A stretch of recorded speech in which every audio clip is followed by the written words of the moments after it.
بسم اللہ الرحمن الرحیم. جی ایک خاتون نے مشورہ مانگا ہے. جی. ان کی شادی ہو چکی ہے 6 7 8 مہینے اس طرح. اچھا. تو جب ارینج میرج ان کی شادی ہوئی ہے, گھر والوں نے خاتون کی شادی کروا دی, اور اس کے بعد جو ہے اس خاتون کی کسی کے ساتھ اٹیچمنٹ ہو گئی ہے. اچھا. اس کو ہم کہہ سکتے ہیں کہ اس کو پیار ہو گیا کسی کے ساتھ. تو وہ اب کہہ رہی ہے کہ میں ایسے پھنس گئی ہوں چیز میں مطلب یہ کہ دماغ ہو گیا, مجھے کچھ سمجھ نہیں آ رہی میں کیا کروں کیا نہ کروں. اور یہ کہ اس خاوند کو دیکھ کے اور پھر جو ہے میرا دل اس کے گھر میں بالکل لگ ہی نہیں رہا. پتہ نہیں مجھے کچھ ہو رہا ہے کیا نہیں ہو رہا, مجھے خود بھی سمجھ نہیں آ رہی ہے. اور جو معاشرے کو بھی دیکھوں اب کیا کروں کیا نہ کروں, اپنے میاں سے بات کروں اس بارے میں کہ وہ مجھے طلاق دے دے کہ میں اس کے ساتھ شادی کر لوں.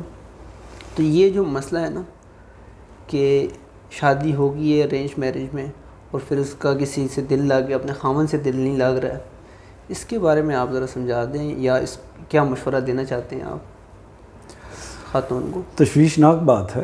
یعنی یہ ایسی صورتحال ہے کہ جس میں اگر ہم تو کوئی نہ کوئی مشورہ دے دیں گے, کوئی تجویز دے دیں گے, کوئی بات کہہ دیں گے, لیکن جو کچھ بھی کرنا ہے وہ خود اس لڑکی ہی نے کرنا ہے, ان محترمہ ہی نے کرنا ہے. اور یہ موقع ہے کہ اس موقع پر وہ اپنی زندگی کو سنوار بھی سکتی ہیں اور آگے اس کو خراب بھی کر سکتی ہیں. تو لیکن یہ بتائیے کہ کیا ان کے بچے وغیرہ کا معاملہ تو نہیں؟ 8 مہینے ہوئے ہیں ابھی, 7 8 مہینے بتا رہی تھی اس طرح. ابھی ظاہر ہے کہ یہ انہوں نے اس کا ذکر نہیں کیا. اگر وہ طلاق کی بات کر رہی ہیں تو اس کا مطلب ہے کہ وہ کوئی اللہ تعالیٰ کی طرف سے کوئی اس طرح کی صورت پیدا نہیں ہوئی ہوگی, بظاہر یہی لگ رہا ہے. تو اس میں جو چند باتیں ہیں جن کو میں یہ سمجھتا ہوں کہ ان کو بھی ملحوظ رکھنا چاہیے, اور خاص طور پر جو بچیاں شادی کر کے اپنے گھر میں جاتی ہیں ان کو بھی ان باتوں کو سننا چاہیے اور سمجھنا چاہیے. اس کی وجہ یہ ہے, اس میں پہلی چیز جو میں عرض کروں گا وہ چیز یہ ہے کہ انسان ایک نفسیاتی مخلوق ہے. یعنی اس کے اندر جذبات پائے جاتے ہیں, احساسات پائے جاتے ہیں. ہر انسان کے اندر یہی معاملہ ہوتا ہے, اس کو ہم روک نہیں سکتے. یعنی جب ہم خارج میں کہیں دیکھتے ہیں تو ہمیں کوئی اچھا انسان لگتا ہے, کسی کے ساتھ ہماری اٹیچمنٹ ہو جاتی ہے, محبت ہو جاتی ہے, اس کو پر ہمارے دل کے اوپر اس کا اختیار عام طور پر نہیں ہوتا. تو ایک تو یہ کوشش کرنی چاہیے کہ جیسے ہی آپ کی شادی ہو گئی ہے اس سے پہلے ٹھیک ہے کہ آپ نے جیسے بھی اپنی نظروں کو رکھا ہے اس سے پہلے کا معاملہ اپنی جگہ, لیکن شادی کے بعد تو اس کا سوال نہیں پیدا ہونا چاہیے.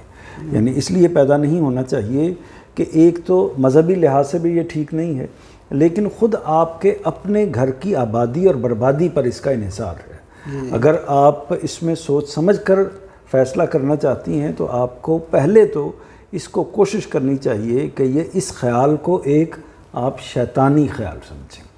یہ اچھا خیال نہیں ہے. جی انہوں نے ایسے بھی کہا تھا کہ مثلا یہ کہ جس طرح مرد جو ہے وہ تو ایک شادی 2 3 4 کر سکتا ہے, اور یہ کہ عورت پھر میں کیا کروں اس چیز میں. یہ تو ایک یہ بالکل ٹھیک بات ہے. یہ بھی ظاہر ہے کہ ایک سوال پیدا ہو گیا کہ خواتین کے لیے یہ پابندی لگا رکھی ہے, لیکن یہ پابندی کس نے لگائی ہے؟ یہ اللہ کے پروردگار نے, اللہ تعالیٰ نے لگائی ہے, انسانوں کے پروردگار نے لگائی ہے. تو یہ پابندی اگر اللہ نے لگائی ہے تو اللہ تعالیٰ نے ہمارے اوپر اور بھی کئی پابندیاں لگائی ہیں نا. مثال کے طور پر اللہ تعالیٰ نے ہمارے اوپر یہ پابندی لگائی ہے کہ ہم سامنے دیکھ سکتے ہیں, اسی وقت پیچھے نہیں دیکھ سکتے. پیچھے تو آنکھ نہیں دی ہوئی اللہ تعالیٰ نے ہمیں. اسی طرح مردوں پر یہ پابندی لگائی ہے کہ عورتیں تو بچہ پیدا کر سکتی ہیں, مرد بچہ پیدا نہیں کر سکتے. تو 50,000 لاکھوں پابندیاں ہیں. ہم 1 کلومیٹر سے زیادہ دور تک دیکھ ہی نہیں سکتے. ہم یہ خواہش کریں کہ یہاں سے اڑ کے پاکستان پہنچ جائیں, نہیں پہنچ سکتے. اس کے لیے ہمیں کوئی طریقہ اختیار کرنا پڑے گا. تو یہ پابندیاں اللہ تعالیٰ نے لگائی ہوئی ہیں. ہمیں اپنے آپ کو آزاد نہیں سمجھنا چاہیے. ایک محدود سی آزادی ہوتی ہے, ایک محدود سی عمر ہوتی ہے. اس عمر کے اندر یہ اس طرح کے خیالات احساسات آ جاتے ہیں. تو اس وجہ سے میں یہ کہوں گا کہ ان کو اپنی تربیت کرنی چاہیے اور اپنے آپ کو یہ سمجھانا چاہیے, اس پر لاحول ولا قوت پڑھنا چاہیے. اپنے آپ کو سمجھانا چاہیے کہ یہ غلط خیال آ گیا ہے. یہ چاہے اس کے اندر محبت پائی جاتی ہے, عشق پایا جاتا ہے, کوئی درد پایا جاتا ہے, لیکن اس کے نتیجے میں آپ کا گھر خراب ہو سکتا ہے کہ وہ اپنے خاوند سے اس بات کو شیئر نہ کریں. کیونکہ جو خامد ہے وہ بھی ایک انسان ہے, وہ بھی انسان ہے, اور اس کے بھی احساسات ہیں, جذبات ہیں. ہماری سوسائٹی کے جو مرد ہوتے ہیں وہ عام طور پر اس کو پسند ہی نہیں کرتے کہ کسی لڑکی کے دل میں, خود ان کے اپنے ذہن میں جتنی مرضی لڑکیوں کا خیال آتا رہے, لیکن لڑکی کو اس کی اجازت نہیں دیں گے کہ اس کے ذہن میں کسی لڑکے کا خیال بھی آئے. یہ ہمارا کلچر ڈیولپ ہو چکا ہے اس طریقے سے. یعنی جو غلطی مرد کر سکتا ہے وہ غلطی عورت بھی کر سکتی ہے. دونوں کی سزا اسلام میں بھی یکساں ہے, سوسائٹی کے اندر بھی یکساں ہے, لیکن ہماری سوسائٹی میں مرد اپنے آپ کو اس جگہ پر تصور کرتے ہیں. تو اس لیے میرا مشورہ ان کو یہ ہوگا کہ اس بات کو اپنے دل کے اندر ہی رکھیں. ان صاحب سے جو ان کے خامند ہیں, اگر ان کے ساتھ اچھا ان کا برتاؤ ہے, معاملات اچھے طریقے سے چل رہے ہیں, تو وہ ان کو کوشش کریں کہ اس طرح کی کوئی بات کی ہوا بھی نہ لگنے دیں. اس کو جھوٹ نہیں کہنا چاہیے, یہ غلط بیانی نہیں ہوگی. اور اگلی بات ہے کہ ایسا ہوتا ہے, بے شمار موقعوں پر ایسا ہوتا ہے کہ ایک جگہ ایک لڑکا اور لڑکی کی شادی ہوتی ہے, طے ہو جاتی ہے, کسی وجہ سے وہ شادی نہیں ہو پاتی, محبت بھی ہوتی ہے, تعلق بھی ہوتا ہے, سب کچھ ہوتا ہے, اور اس کے بعد اسی لڑکا لڑکی کی کسی دوسری جگہ پر شادی ہو جاتی ہے. تو جب ہم ملتے ہیں تو معلوم ہوتا ہے کہ ان کو یاد بھی نہیں تھا, یاد بھی نہیں ہے کہ پرانے زمانے میں کوئی محبت ہوئی تھی, کوئی تعلق تھا, یا کوئی اس طرح کی چیز موجود تھی. یہ ایک وقتی سا احساس ہوتا ہے. یعنی انسان کو اصل میں اللہ تعالیٰ نے اسی وجہ سے اس طرح کے اور بھی کئی پہلوؤں سے انسان کو ایک طرح سے بھولنے والا رکھا ہوا ہے. انسان بھولنے والا ہے. آخری بات اور سب سے اہم بات ہے وہ یہ کہ پروردگار سے دعا کریں کہ اللہ ان کی گود ہری کرتے.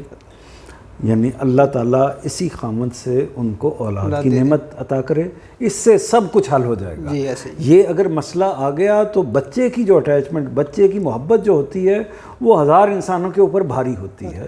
تو اس کے بعد ان کو خیال بھی نہیں آئے گا کہ کوئی اور انسان ان کی زندگی میں یا ان کے خیالوں میں کبھی آیا بھی تھا. تو یہ کوشش کریں کہ وہ جو بھی اس کے لیے اگر کوئی میڈیکل ایشوز ہیں تو ان میڈیکل ایشوز کو حل کریں.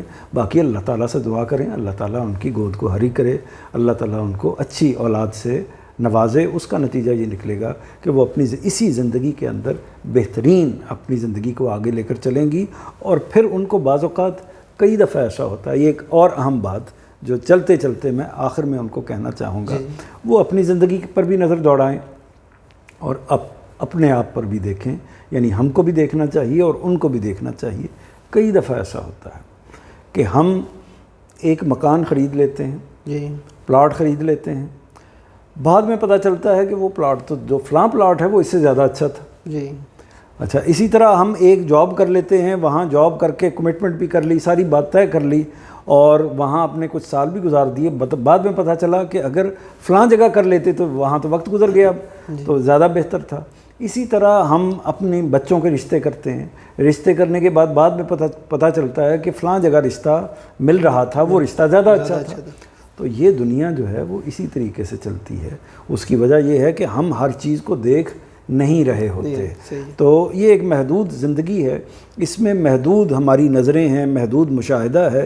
اسی محدود زندگی میں ہم نے اپنے جو کچھ بھی ہمارے پاس انفارمیشن آتی ہے, جو ڈیٹا آتا ہے, اس کی بنیاد پر فیصلہ کرنا ہوتا ہے, اور فیصلہ کر کے اپنے آپ کو آگے بڑھانا ہوتا ہے. اور پھر ایک وقت آتا ہے جب ہماری زندگی مکمل ہو جاتی ہے, 50 60 70. اصل میں حقیقت میں دیکھی جائے تو یہ یعنی اگر آپ 20 25 سال کے بعد انسان اپنی زندگی میں کھڑا ہوتا ہے, اور 50 55 کے بعد جا کے انسان میں ضعف آ جاتا ہے, کمزوری آ جاتی ہے, وہ اس طریقے سے زندگی کر نہیں پاتا. تو اس کا مطلب یہ ہے کہ یہ کوئی 30 40 سال کا عرصہ ہے. انسان کی زندگی اصل میں جو ایکٹیو زندگی ہے وہ یہی 30 40 سال کا عرصہ ہے. تو اس 30 40 میں جو آپ کو چانسز ملتے ہیں, جو موقع ملتے ہیں, ان کو اچھے طریقے سے گزاریں. بس اس بات کو ذہن میں رکھیں کہ آپ کا اخلاقی رویہ, آپ کا مذہبی رویہ, آپ کا دوسرے انسانوں کے ساتھ رویہ اچھا ہونا چاہیے. اگر آپ اس رویے کو اچھا رکھیں گے, اپنے آپ کو پازیٹیو رکھیں گے, تو اللہ تعالیٰ اسی شوہر سے, اسی جگہ سے آپ کے لیے محبت بھی پیدا کرے گا, اور زیادہ فراوانی, زیادہ وسعت پیدا کرے گا. انشاءاللہ. ایسے ہی جی, بہت شکریہ آپ کا, بہت اچھی بات آپ نے کی ہے. تو مجھے انشاءاللہ امید ہے کہ جو آپ نے بات کی ہے خاتون سمجھ جائے گی, اس کو سمجھ آ جائے گی, اور وہ اس چیز پہ سوچیں گی انشاءاللہ. جی بہت شکریہ. بہت شکریہ. اللہ حافظ.